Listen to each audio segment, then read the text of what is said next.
face guys. Ayun guys, kailangan natin ng face shield kasi new normal tayo. So we like to be protected. So alam niyo naman, in case hindi ko sa kayo sobrang taas na may kaso. So kailangan natin maging extra maingat pa para iwas suspect din tayo. Ayun tayo. So may mga kasi nakamama ito yung kapatid ko yung mama kailangan kayo kasi sa pagkakas. Ayun tayo.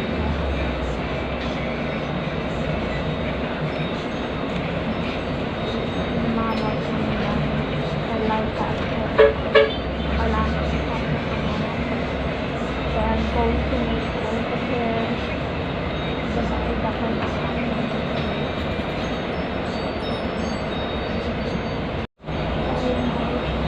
smooth naman yung dahil na traffic ko ito atong traffic I'm hoping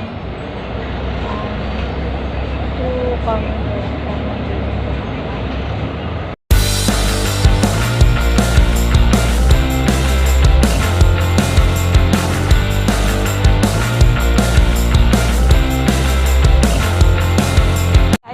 na kami sa Trinoma at mabilis lang naman yung biyahe. Ang problema lang itong papuntang Tandang Sor. Alam niyo naman pa sa Road lahat pag QC. Pero pag Bulacan naman going sa QC, wala naman talagang problema. Smooth lang, walang traffic. Sa Bulacan, napansin ko may difference na daanan yung bus saka yung mga private vehicle tapos smooth ng sobra yung ano nila doon, walang problema, may sariling daanan, may jeep din doon kasi alam mo naman sa Bulacan kasi ko, konti lang naman yung may kaso doon, parang akala mo lang normal doon katulad sa QC, new normal sa QC doon, sobrang taas na may kaso ng COVID dito ayun yung mama ko sobrang layo daw. Yung kasama ko ngayon. Hey girl, it's so super. Yung kasama ko ngayon. Tunan yung book ko. Pinaplansya ko yan. At ako kumulat na siya. Kumulat na siya guys. Ayun na. Ito yung malaylay yung daan. Ito yung magagawa ng walang jeep. Malaylay yung lalakarin mo. Sobrang layo. Ayun. Kalimutan namin magdala ng kayong. Layo talaga pala. Kakayanin ko ng every week. So, ayun. Tagal. Trinoma. Sa Trinoma kami binaba. Kailangan ko na lang magpapunta dito. Trinoma kami binaba ng iba. Hindi ko na kaya. Hirap naman Grabe guys, ang layo ng Tawiran at saka yan dito papuntang papuntang Tandang Sor. Nakaka-depress. Sana matapos na yung train doon sa pinapagawa din papuntang Fairview para mas madali na rin. Kahit walang jeep, at least hindi ka mahirapan maglakad. Kasi sobrang layo ng dadaanan mo dito para makasakay ka ng bus. So, mas maganda sana kung maayos na yung train going there to Fairview. Ayan guys, nandito kami sa ano ba ito? Basta papuntang SM North to guys. Kasi nasa Trinoma kami. Umikot kami para makapunta kami sa SM North. Kasi doon daw talaga yung sakayan ng mga papuntang Tandang Sor. So, sobrang layo. Sa Kalangan kapag kunyari sa Bulacan ko pa nakatira at sa Maynila yung trabaho mo, talagang malaki yung pakikipagsapalaran mo. Kailangan maaga ka talagang maaga ka gigising para pumasok sa trabaho mo. So, may paupa ka naman, talagang mas madali na umupa ka na lang ng bahay, QC, para hindi ka na mahirapan mag-travel. Dahil bukod sa pagod ka na sa trabaho mo, pagod ka pa sa transportation. At kailangan talaga ng matinding pagtatsaga. Pag nagtsaga ka, may pambili ka na ng kotse. Diba ma? Sabi ko, ipon-ipon kami. At darating din yung araw, makakabili na rin kami ng sarili namin kotse na ako yung driver nila. Kasi alam nyo ba guys, plan ako rin na siguro, either dalawa yung pinagpipilian ko. Kung mag-aaral ako ng TESDA, tapos mag-a-abroad ako para mas mabilis kami makaipon. Bili ng bahay, saka narili namin bahay kasi mahirap talaga guys. Sobrang hirap ng nangungupahan ka. Masyado madami gastusin. Unlike na may sarili kang bahay, ang problemahin mo na lang ilaw, tubig, tapos pagkain niya sa araw-araw. So, kapag ganun, minimum sahod mo, tapos hatiin mo pa yun sa bahay nyo, pagkain nyo, sa mga ibang kailangan ninyo, katulad ng sa school, talagang kukulangan ka talaga guys, at tatakbo lang ng paikot-ikot ang buhay mo. Bayad utang, bayad kuryente, bayad bahay, bibili ng mga kailangan, paikot-ikot lang. So, hanggat maaari, kailangan encourage natin ang sarili natin na maging masinop tayo pagdating sa pera kasi sobrang hirap kumita ng pera, sobrang dali mawala rin nito guys. So, ayun guys, hanggang ngayon di pa rin kami nakakasakay pupuntang Fairview. Tapos ang layo-layo, ano oras na kami umalis doon? 7 na kami umalis doon, nakadating kami dito ng 9. So, bali 2 hours yung pagitan ng transportation. At makakarating na kami sa Fairview sigurado ko 10 dahil 9:31 na yata ngayon. Ayun guys. Sana talaga matapos na yung train. Kasi malaking kaluwagan yan kapag natapos yun. Dali na lang para sa atin mag-transport papunta sa Fairview. Ayun guys, papunta na rin kami sa school nila April at dahil ayun, nakasakay na kami sa yan. Nagsando na ako, sobrang init talaga. Hindi na kayo nakaya. Sobrang init sa Pilipinas guys.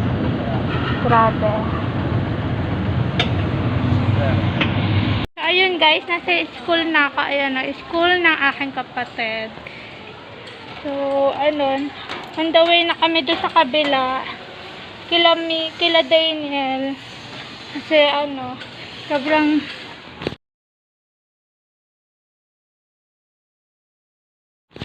alam mo na kailangan mag-asikaso ng mga module ng mga bata. Buti na lang kami, online kami guys. So, masyado problema. Babayaran lang namin sa school yung paproblemahin namin. Ha? Sobrang init dito guys. Si Kuya Nico. Si Kuya Nico. Milk tea muna tayo. Sobrang init talaga. Nauwaw kami kakalakad ni Mama. At least, ngayon wala na kami problema sa module ng dalawa kong kapatid. Wala na pala ng kanin eh. Pupunta naman kami sa Olbalara para ibalik yung helmet na dala ng mama ko. Saka din si Daniel, kamustahin din kasi kami naman batang niya masyadong makulit. So ayun guys, tayo muna natin yung milk tea natin. Mura lang yan, 20 pesos ng milk tea nila dito. Na straw nila green. Ito na yung milkshake natin guys, lakad muna tayo habang mainit.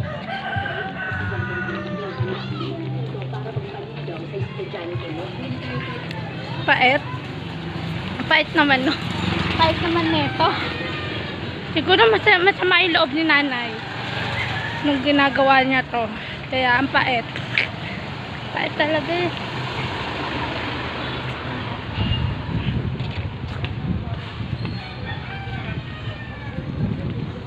Sa'yo na lang, parang kape. Kape nga yata yan. Pait. Alam ko ko Hokkaido yung pinili ko. Yung Hokkaido manamis-namis. Pero ba't ang pait nun? Coffee itong pinili mo eh. Kape. Hindi mo kasi nilakasan coffee. Hindi kayo kakaintindihan. Hi guys, naglalakad na naman kami way back in Malolos, Bulacan. Tingin mo yung mami ko. Nagpalit na siya ng damit ako. Ito pa rin ang damit ko. Lakas akong baon na damit. So ito ulit yung dinaanan natin kanina guys. Ha? Sobrang hirap na sakayan mula Malolos to Quezon City and Quezon City to Malolos. Sobrang tignan mo yan guys. Tingnan nyo yung lalakarin namin. Nandun pa yung Trinoma. Sobrang nakakaloka. Talagang hindi ko na kaya kung walang jeep. Kasi guys, alam nyo madali lang pag may jeep.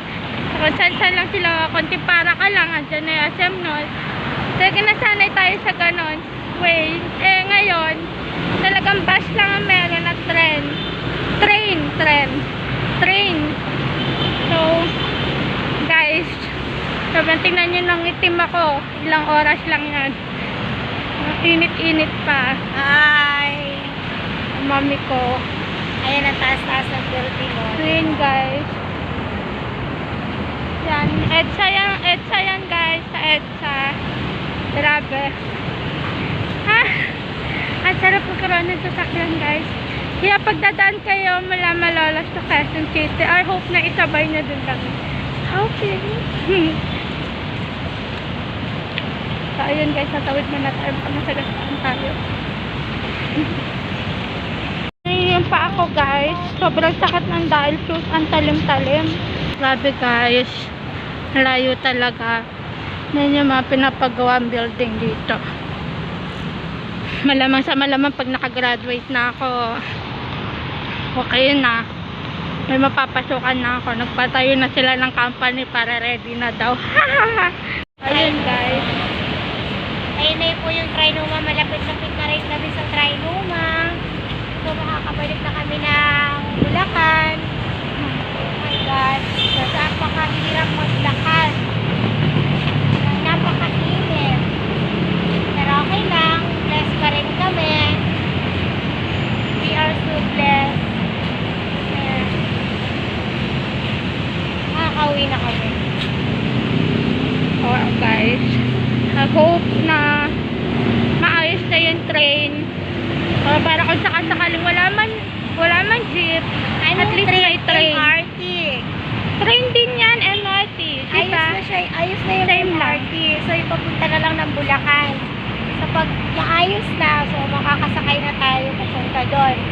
Hindi na mahirap sumakay pa Manila. Sakit daw pa ako guys. Sobrang feeling ko matatanggalan ako ng paa. Ang sakit na po ng paa ko. Nasugatan na nga, oh. Ginawa ko ng tsinelas. Yung sapatos ko. Kasi ang sakit. Sobrang sakit talaga guys. Tingnan niyo po si tatay. Kasi hindi kami nagmedyas. Hindi kasi uso sa amin medyas. Kala kasi malapit. Pero kasi. Ayun guys. Dito pa rin tayo naglalakad. Kailangan natin ng matinding saga. Kain ng marami. Eat like a carpenter. Para hindi ka panghinaan. Hindi ka manghina habang naglalakad ka. At yung dinaanan natin kanina guys. And dito rin kami ulit bumalik. Sobrang hirap talaga guys. Kapag wala yung transportation mo dun sa mismong destination na pupuntahan mo. Sobrang layo ng lalakaran mo. Eh, sila kasi sumusunod lang naman tayo sa mga patakaran. Kasi para maiwasan yung mga transmission ng sakit. Yun naman yun. Sana mawala na tong COVID-19. So hard to live like this. Especially when we... Kuya kumakain, oh. when we live in the traditional ways. Nang Trinoma! Ay! Diyos ko, Trinoma, lalayo mo. Nasa kain muna habang malayo ka pa sa train. Tambay lang muna sila dyan. Diba, madiskarte sila. May negosyo pa rin sila. Ayun na yung landmark. Salamat, makakasakay na tayo, guys. I'm so excited. Ayun siya. Smooth ng ano, no? Ang smooth ng pag ano sa EDSA. Pag ganitong oras. Wala na kasi katao-tao. UNTV, guys. Kung gusto niyo mag-news broadcaster, daan na UNTV. UN.TV. Sana all UNTV. So, ayun guys, nandito na tayo sa Trinoma. Tingnan niyo yung dinadaanan namin ni Mama. Dito kami sa may dahon. Imbis na doon sa daanan ng tao. Mamaya papagalita kami dito ng guard. Pero buti na lang wala pang guard dito. Hanggang uwi na kami guys. Sobrang di na talaga namin kaya. Sobrang lain na nilakad namin guys. Wala GMA. Nalakad kami dulong-dulo. Nilagpasin na namin yung dalawa MRT. Grabe guys. Parang mapuputulan ako ng paa. Anytime, anywhere. So, ayun guys. Nakikita nyo na yung bus na yon. Yung bus na yan. Ayun na yung sakay namin papunta Bulacan. I'm so excited. Gusto ka na umupo. Tingnan nyo guys, so. Tingnan nyo yung pag-ano ng paa ko. Ganyan yung paa ko. Ganyan ako maglakad. Kasi guys, ang talim ng dalsos ni Mama. Tingnan nyo, nagpalit na kami ng sapatos. Pero unfortunately, hindi rin ako nakapag-medyas. Kaya sakit din sa paa. Kasi uso sa akin ng medyas. Kasi dagdag labahan lang. Tamad ako maglaba kaya huwag na ba-medyas. Ay, yan nyo oh. Dito kami dumadaan.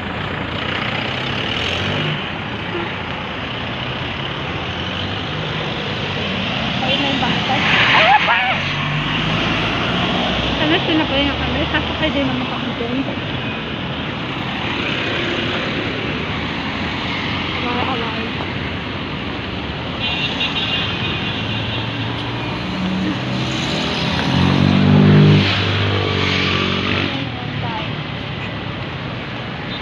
Pagalitan na kami ng security. Sabi, Ma'am, bawal po dumaan dyan. Pagalitan tayo ba? Grabe guys. Gusto ko na magpaa. Sobrang sakit ng paa. Hindi kasi ako sanay guys na nasasaktan. Charot. Wala pala ako na. So yun guys. Medyo malapit na tayo sa ating sakayan papuntang Malolos. At ako ay excited na maupo kasi ang sakit na pa ako talaga. Feeling ko talaga mapapain ko yung destiny ko. Ay wala pala dito. Nasa abroad yung destiny ko. Nasa Korea. Sumakanta at sumasaya. Tingnan nyo guys. Ang ganda-ganda ng Trinoma no. So na ikot-ikot lang kayo. Charot. Ito na guys. Ito na sakayan. Ay salamat. Ay salamat guys. Nakaka-uwi na rin tayo. Matatapos na rin yung paghihirap natin. Would you like to sit there? Sa heart. Sige na, move ka, baby. Guys, nakasakay na tayo. Pero parang feeling ko nasusuka ako, guys. Ang dami problema. Nasakyan natin kanina. Ang dami problema, guys. Sinakyan namin kanina, guys. Paano kakaisa? Pauwi na kami. Ano masasabi mo, ma? Next time, makikisakay na lang ako kay Tito Len. Hindi na ako magtatangkang maglakad. Pumunta ng Maynila na ganito kahirap. Super. Mamatay na ako. Kunti na lang. Hinom muna ako tubig ah. Mamamatay agad, di ba pwede naghihinalo muna? Pauwi na kami ha. Oh my God. Just so init. Ito yung aming ticket. Mata ko magkasama. 200 pesos. Kung gano'n kahirap ang buhay. Mahirap pang walang sasakyan. Iba sabi ni Pangulo, 70 pesos na lang yung pamasahe, pero 100 pa rin kasi sinisinil nila. It's okay. Sa kanila yung 20. Pang merienda. Tignan yung mga paa namin guys. Nasugatan na nga ako. Yan o, Sobrang namamaga. sakit. Namamaga, pero mo maglakad ka mula Kamuning. From Kamuning to here, my God. I'm going crazy. Ayun guys, nakaalis na tayo. Ayan na siya. Priority, bumalik ka na lang sa yung lamang para tinaksin mo ka mag-pick up.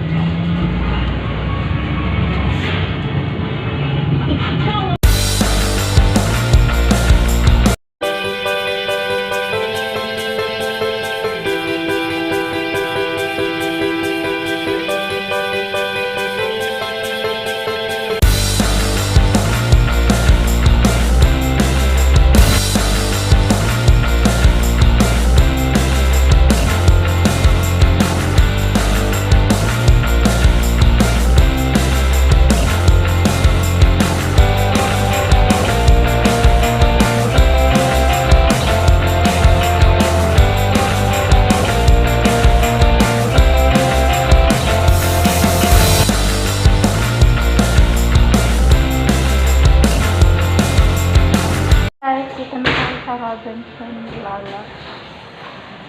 Salamat. Anting kembot na lang pauwi na rin tayo sa ating farm.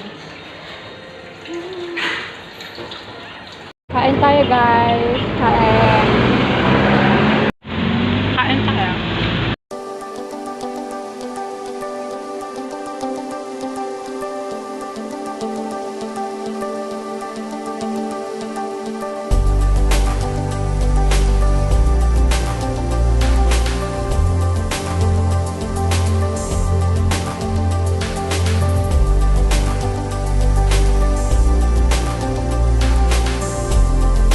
Guys, lakad muna tayo on the way back home. Dito naman na tayo sa Bulacan. Kanina talaga malayong-malayo. Ngayon, na-presskuhan na kami. Tinan niyo si mama umiinom ng palamig. Nang tayong palamig guys. Palamig tayo dyan. Chill. Chill para sa pagtagumpay ng pag-uwi mula Maynila hanggang Bulacan. Ayan guys, kabukuan ng Bulacan. Nandito na yung BDO. Yung ACLC guys, yung school ko sa Quezon City. Malapit na lang din dito sa Bulacan.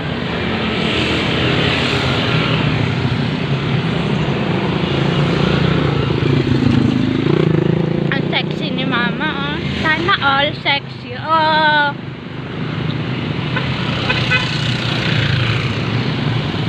Guys, ang laki ng ano dito, yung school ng ACLC, oh. Wow.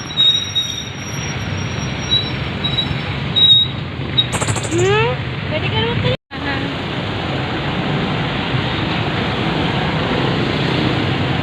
Yan yung kabuuan ng Malolos guys.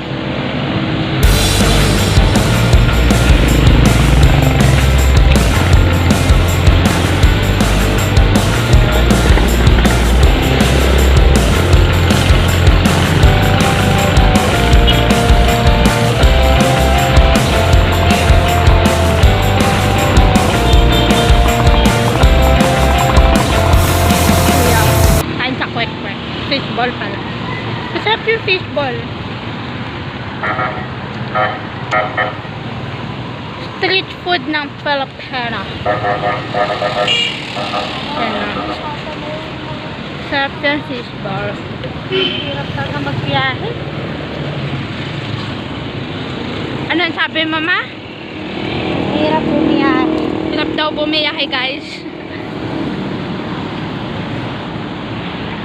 Ayan. Saan daw? Malayo-layo pa yung lakad natin guys.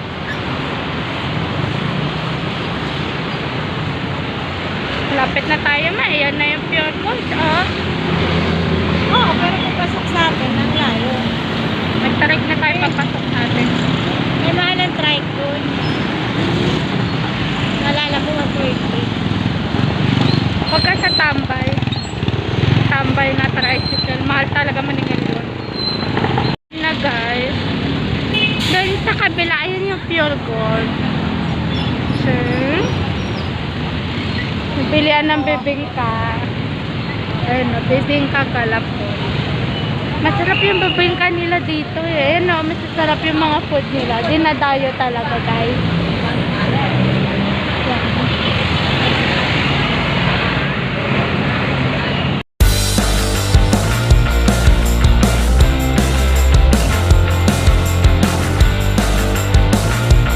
Yun guys, nakasakay na tayo ng jeep. Papunta Minsalan. Lapit na tayo umuwi. Lapit na tayo umuwi guys. At nakatapos na ang paghihirap natin sa buong mag-araw. Buong mag-araw yung biyahe natin. Nakakaloka. Sobrang nakakaloka ang sakayan. Dito sa Malolos guys, may jeep. Sana may problema sa social distancing. May mga ang tawag dito, yung harang para hindi mo makausap mga harang. Pero sa Manila kasi sa Quezon City bawal pa rin yung jeep ko. So ayun, dumidiskarte na lang sila doon. Yung iba doon namamalimos na kasi talagang wala na sila mapapukunan ng kabuhayan doon. Ano naman? Dito guys, hindi masyadong apektado yung mga tao dito. Dito, masyado sila madiskarte. Tapos, hindi rin naman pinagbawal yung jeep.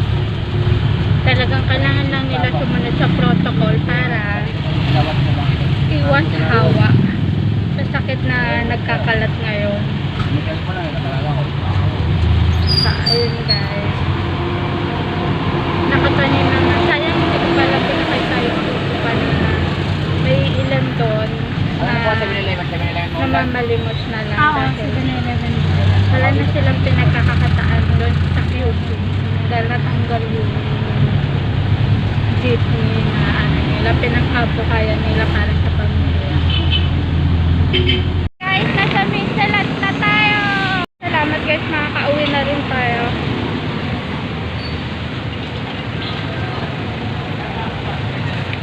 Makauwi na rin tayo guys. Sarap ng chicken nila dito. 190? 299. 190 yan po. 229 buong manok nila. 229 lang. Sa lunch, 7-Eleven. Hanapin na kami dito guys.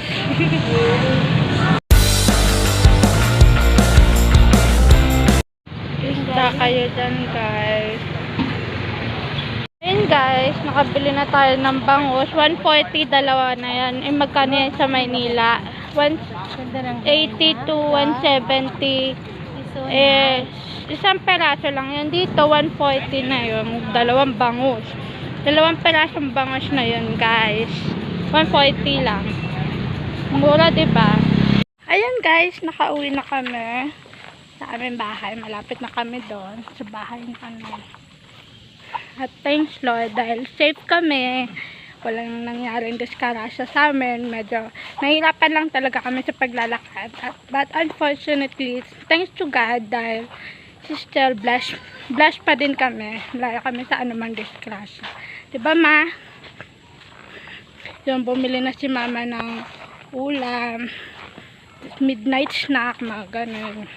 Alam niyo naman guys, malayo-layo yung palabas. So, hi guys! Hanggang dito na lang ang aking vlog. And I hope you like it guys. And I hope you enjoy also the vlogs. Thanks for watching. Please subscribe, like, and comment down below yung magiging contents natin. Then click the notification bell para lagi kayong updated. Thanks guys! Bye-bye!